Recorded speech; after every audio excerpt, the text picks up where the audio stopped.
Okay, so report from Iron Mountain, Section 6, Part 3. We get into the idea that a mock alien invasion would be used in order to replace the industrial military complex system.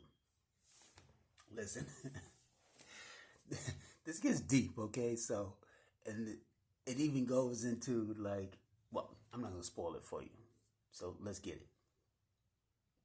Continuing in Report from Iron Mountain, we are in Section 6, Substitutes for the Functions of War, and this is Video 3. It might be argued that a well-armed international police force operating under the authority of such a supranational court could well... A well-armed international force. This sounds like the UN, but mind you, this was written in the 60s. Okay, this report was written in the 60s. Just keep that in mind as you listen to all this, okay? ...the function of external enemy.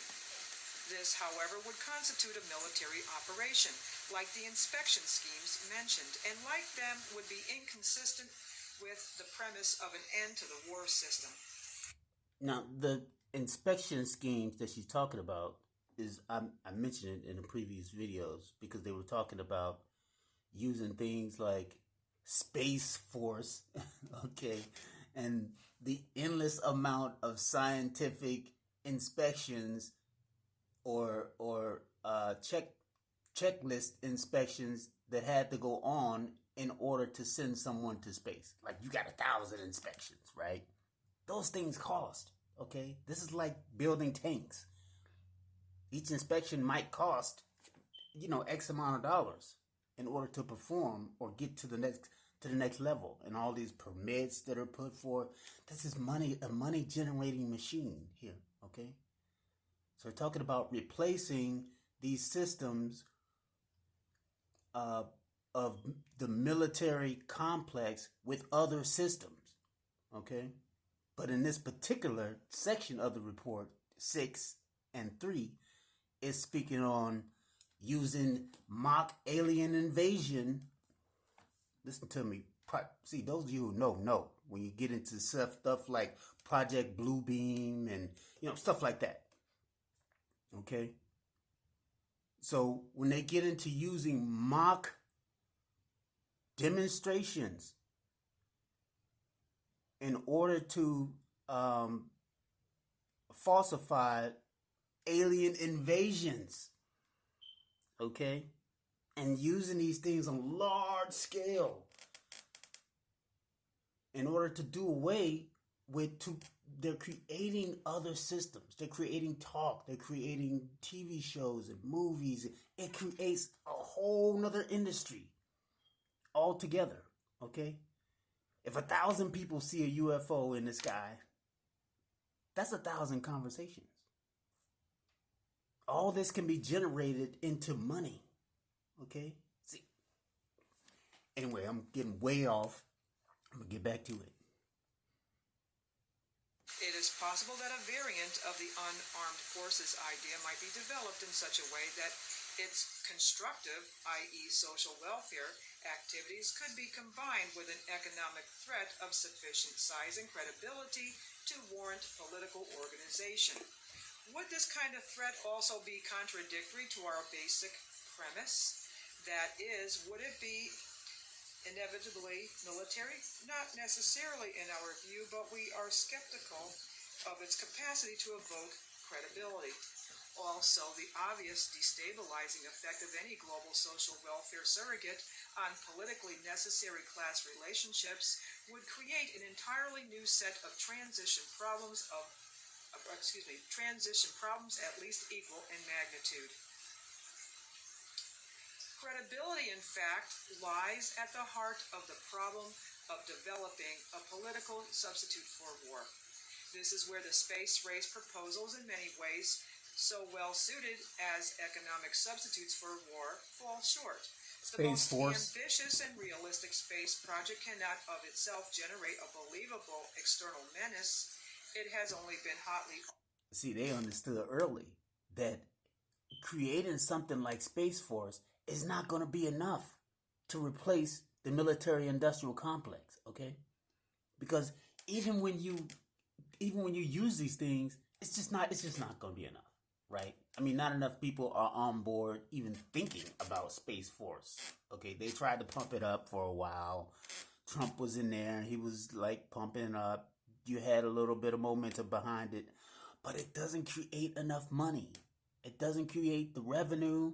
It doesn't create the hype that you need in order to carry an entire world system. Okay? In order to carry an entire world system on, you need something that has the momentum, that's large enough, but has the momentum that can keep these systems going. And Space Force didn't do that. Okay? Space Force just didn't do that. Or because they put it behind Trump too, and a lot of people weren't with Trump. So you can't rest an entire system behind one guy either. You can't do that because that's not going to work either. That's old school. That's like Hitler, trying to rest a system on one person. That's not going to work because you just take out that one person and the whole system collapses, right? Okay, this is deep. I'm getting way off the topic again. I can go on forever, but I'm going to get back to this. Argued that such a menace would offer the last best hope of peace, etc., by uniting mankind against the danger of destruction by creatures from other planets or from outer space. Experiments have been proposed to test the credibility of an out-of-our-world invasion threat. It is possible that a few of the more difficult-to-explain flying saucer incidents of recent years were in fact early experiments of this kind. If so, they could hardly have been judged encouraging. We anticipate no difficulties in making a need for a giant super space program credible for economic purposes, even were there not ample precedent. Extending it for political purposes to include features unfortunately associated with science fiction would obviously be a more dubious undertaking. Nevertheless, you see that? See, it's just like I was saying. They can try to pump these things up, things like alien invasion and all that. Okay, but at the same time, they have to put fiction with it in order to sell it to you. Okay? In order for you to have it in your head that you need to go and travel to Venus, they need to make, to travel to Mars somewhere, they need to make like 50 movies. I'm just giving this as an example. They need to make like 50 movies for you to begin to have the thought of doing these things. That, to move society as a whole, to get the talk started. Well, what if we were on Mars? And, nobody sits around the water cooler talking about Mars. It doesn't happen, okay? It just doesn't happen, all right? I mean, every now and then, it might come up, someone, randomly brings up colonization of Mars, okay? That doesn't happen, okay? They need to create movies and a theater around these things. They need to, I hate to use the word brainwash, but yeah, they need to brainwash you into the ideology of these things, into these ideas, so you can say to the guy standing next to you, well, we need to go to Mars. Then when they get you to say that, then they can launch somebody to Mars and have the whole world talking about it. Oh, did you hear about it? We're going to Mars. How long did that hype last? Even when we went to Mars, even when we sent a probe there, how long did the hype last? It only lasted like a few weeks, and then people were on to the next thing. People have a short attention span, okay? They don't care about stuff like that.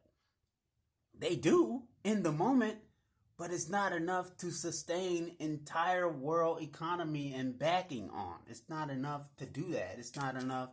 It doesn't have that momentum. It doesn't have that propellership, okay? It's not going to happen, all right? So they say, well, how about aliens? The government now believes that aliens exist. Even though, listen, I don't believe that we the only ones out here in this grand of things, okay? I just don't believe that. Not me personally. But now all of a sudden the government is like on board with it. Listen, when they start getting on board with stuff, that's when you start asking a lot of questions. You better start asking a lot of questions. Like, is this real or is this fake? Because they will mix real in with fake. Or I say they will mix fake in with real. Okay? They'll show you 10% real and add 90% fake. Okay? Now, I'm just using those numbers as an example. I know somebody's going to go and like all on a tangent and do the whole thing. No. Anyway, I got way off topic again. I'm not really off topic, but I got way over on the left-hand side. But this is exciting, though. Okay, let's get back to it. An effective political substitute for war would require alternate enemies, some of which might seem equally far-fetched in the context of the current war system. It may be, for instance, that gross pollution of the environment can eventually replace the possibility of mass destruction by nuclear weapons of the principal apparent threat to the survival of the species. Poisoning of the air and of the principal sources of food and water supply is already well advanced, and at first glance would seem promising in this respect. It constitutes a threat that can be dealt with only through social organization and political power. Do you hear this? See, they think way ahead, man. Way back in the 60s. Poisoning of the air, food, and water. Do you see how they doing this right now, okay? They burning down warehouses with the food, getting rid of the cattle and the chickens and all this other stuff. They create problems in order to be the ones to come back and fix the problem. Why? Because there's money in fixing problems. Okay? Order out of chaos. They create chaos in order to come back and see. They create chaos in order to come back and fix stuff.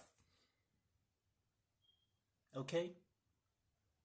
Because there's generational wealth in it for them too. With fixing stuff. With bringing forth the next organization. Who will fix the next thing? Okay? It's broken. Who will be the first to fix it? It's not like, look, because no one creates anything, okay? We're not creating anything that wasn't already here, okay? You may have morphed it into something else, but you're not creating much. So the best thing to do, I'm not saying that this is the best thing to do. I'm saying, I'm looking from their perspective.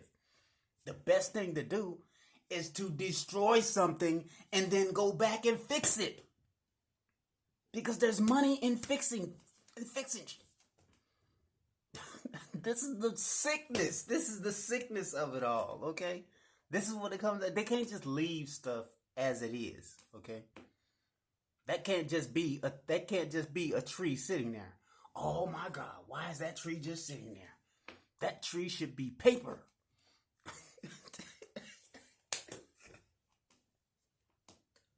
Why is that tree sitting there just minding its own business?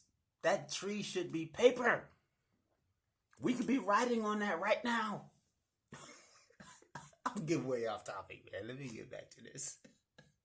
But from present indications, it will be a generation to a generation and a half before environmental pollution, however severe, will be sufficiently menacing on a global scale to offer a possible basis for a solution.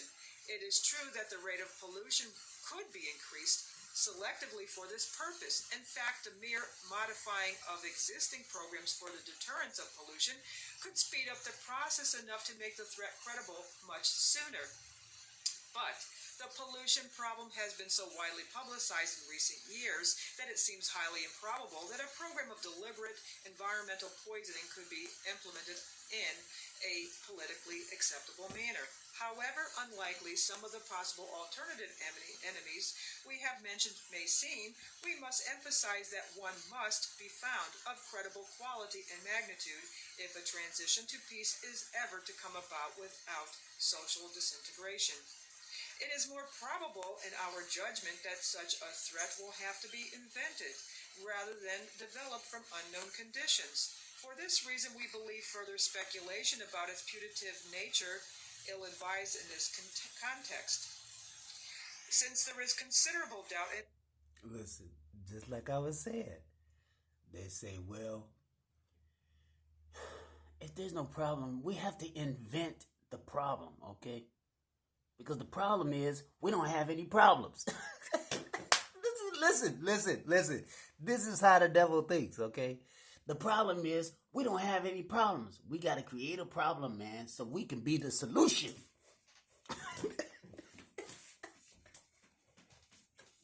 We got to create a problem, man, so we can be the solution, man. Listen, they sitting over there on that island, minding their own business. We need a hurricane over there. We need a hurricane over there this week. That's how they do, man. That's how they do, I'm telling you. We need a hurricane over there this week. Okay? We need that this week. Look, you can't make this stuff up, man. You cannot make this stuff up, all right? Now, what we're going to need to do is, then after the hurricane come through, they good. Man, they good. They good, okay? We're going to run this Red Cross. We're going to run them some security because the hurricane has knocked out their security forces, and we want to make sure that they're safe. We want to be certain that they are safe over there. I'm telling you, dude. I'm telling you, this is how I go down. I'm telling you. All day, every day, okay? All day, every day. Now you say, well, what does this have to do with, you know what, I'm going to get back to this, because I'll be here all day, running my mouth. I'm trying to get through this. I'm only halfway through. Hold on. Our minds that any viable political surrogate can be devised, we are reluctant to compromise by premature discussion any possible option that may eventually lie open to our government. Sociological. Of the many functions of war we have found convenient to group together in this classification, two are critical. In a world of peace, the continuing stability of society will require, 1, an effective substitute for military institutions that can neutralize destabilizing social elements, and 2, a credible motivational surrogate for war that can ensure social cohesiveness. The first is an essential element of social control. The second is the basic mechanism for adapting individual human drives to the needs of society. Most proposals that address themselves explicitly or otherwise to the post-war problem of controlling the socially alienated turn to some variant of the Peace Corps or the so-called Job Corps for solution. The socially disaffected, the economically unprepared, the psychologically uncomfortable, the hardcore delinquents, the incorrigible subversives, and the rest of the unemployable are seen as somehow transformed by the disciplines of a service modeled on military precedent into more or less dedicated social service workers. This presumption also informs the otherwise hard-headed ratiocination of the unarmed forces plan. The problem has been addressed in the language of popular sociology by Secretary McNamara. Even in our abundant societies, we have reason enough to worry over the tensions that coil and tighten among underprivileged young people and finally flail out in delinquency and crime. What are we to expect where mounting frustrations are likely to fester into eruptions of violence and extremism? In a seemingly unrelated passage, he continues, "It seems to me that we could move toward remedying that inequity of the selective service system by asking every young person in the United States to give 2 years of service to his country, whether in one of the military services or in the Peace Corps or in some other volunteer developmental work at home or abroad. We could encourage other countries to do the same." Here as elsewhere throughout his significant speech, Mr. McNamara has focused, indirectly but unmistakably, on one of the key issues bearing on a possible transition to peace, and has later indicated also indirectly. Okay, so this other proposal, right? After they done with the alien thing and all that, this other proposal is like this other Job Corps slash UN troops, but unarmed. Okay, this U Job Corps slash UN troops, but unarmed scenario going on here. Okay, that sounds like the Catholic Church, the missionary program. That's what it sounds like to me.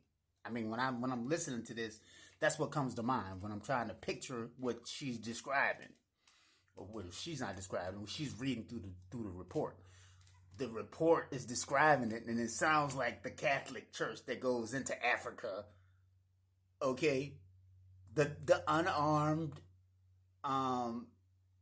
brainwashers, as it were, that go in. They're just gonna feed the people, give them the hocus pocus.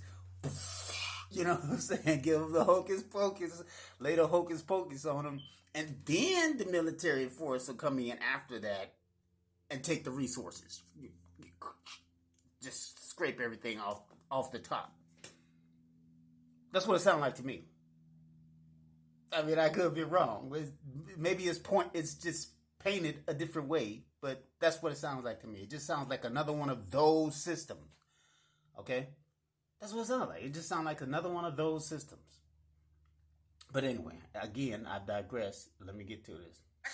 A rough approach to its resolution, again phrased in the language of the current war system. And that ends part 3 of section 6, substitutes for the functions of war, and we will continue with this section. It'll be part 4. And yeah, so that was parts 6 and 3. Man. But yeah, and they're using these things right now. Okay? This report, as it's going on, it's showing you what they're using. And so far, it's been right on the money. It's been right on the money as to things that they are using. Damn near in line.